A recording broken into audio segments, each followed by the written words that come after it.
Hi guys, maayong hapon o another mini vlog. Napunta kay kani siya nga time nagatumig Save More kay na grocery.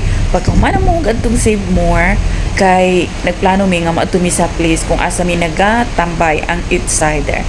Pero tri pa kita sa nako nga naadyo traffic ay bisag dool ra kay mino Save More dool ra man dyan sa mga bangkal niya katalunan.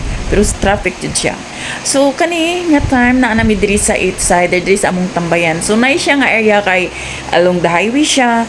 Tapos ang sa left side na ay barbecue, right side na ay burger nya, na ay mga kanang chicken nuggets, basta mga short orders, mga street foods, prutas. So nice jud siya kay nga area.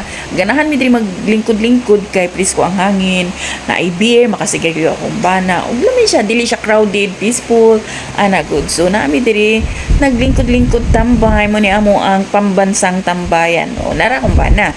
Inom-inom din na siya beer. O di ba? Malingaw na lang na siya basta naami diri nga. So kana lang guys. Thank you for watching. Follow for more videos. Bye. God bless everyone.